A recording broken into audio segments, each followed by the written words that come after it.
ya.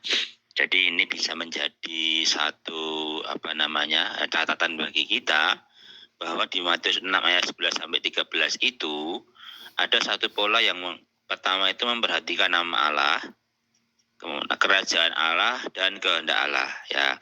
Yaitu memperhatikan nama Allah, kerajaan Allah dan kehendak Allah. Kemudian yang kedua memperhatikan keperluan kita. Nah, jadi dalam doa peperangan pun sebenarnya ya di sini saya bisa melihat bahwa memang doa ini pertama ditujukan bagi nama Allah, kerajaan Allah dan kehendak Allah ya. Jadi bagi Allah terlebih dahulu.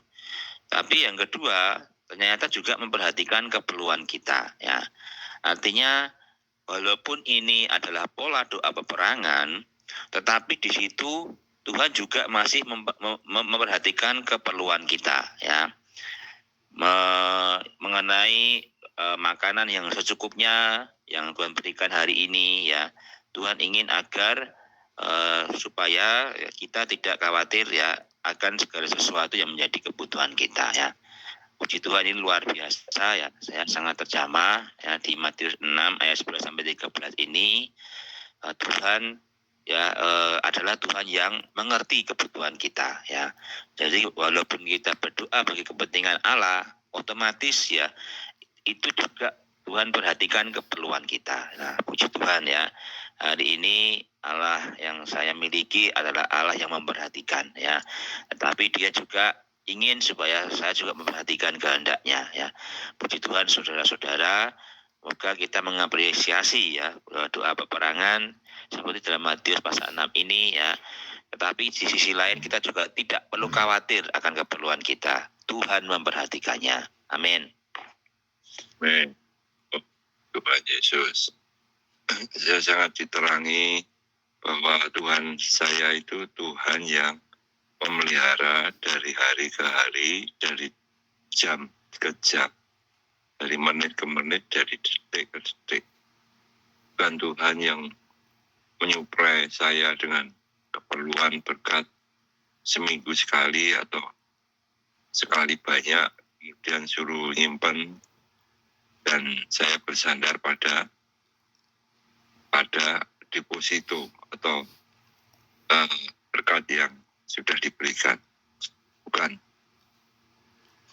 Karena berpuluh-puluh tahun memang jalan kekristenan itu mendorong, memprovokasi supaya Tuhan itu menjadi kaya, diberkati, sandang pangan cukup. Sehingga setelah diberkati, tentu hatinya itu pada harta. Karena firman Tuhan mengatakan, di mana hartamu berada, di situ hatimu berada. Jadi berkat materi itu sebetulnya bukan berkat, tapi itu justru berhala. Dan itulah yang dikejar kebanyakan orang pada umumnya, bahkan orang Kristen pada umumnya, bahkan para pengkhotbah. Nah, ini sangat bertentangan dengan doa Bapa kami. Berikanlah makanan kami yang secukupnya pada hari ini. Berikanlah kami pada hari ini makanan kami yang secukupnya. Tuhan tidak memberi kita segudang gandum atau beras untuk jatah setahun atau sebulan. Oh, kesaksian saudara yang di depan ini sangat berkati saya. Bahwa mereka adalah orang yang paling sering hidup dengan uang yang terakhir. Artinya apa? Dia dilatih oleh Tuhan untuk hidup bersandar pada berkat Tuhan yang disediakan setiap hari. Bukan bersandar pada cadangan uang, tabungan, apapun. Nah, ada saudara Spenny ini orang yang cukup kaya, kalau nggak salah punya pabrik kimia ya.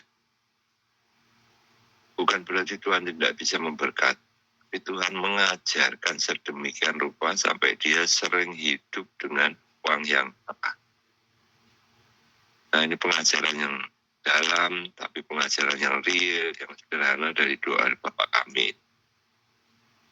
Supaya saya bisa bersandar pada Tuhan hari demi hari, saat demi saat. Hati saya supaya tidak tersangkut kepada harta atau tumpuan uang atau deposito. Oh, semoga Tuhan terus mengajarkan ini pada kaum saleh gereja, supaya mereka tidak sama dengan kehidupan orang Kristen yang pada umumnya, supaya bisa menjadi saksi, menjadi realitas kehidupan yang dipimpin oleh Roh, yang hatinya melekat pada. Ya, puji Tuhan untuk renungan pada pagi hari ini. Amin. Ya, saya diterangi ini berdoa untuk dilepaskan dari yang jahat. Ini hubungan kita dengan Satan ya. Supaya Tuhan membereskan Satan.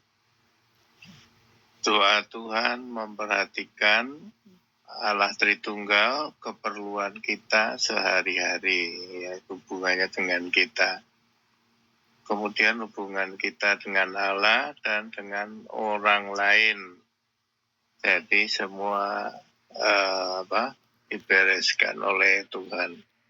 Dan kita harus mengampuni, tidak ada sekat-sekat dengan orang lain. Amin. Itu saja.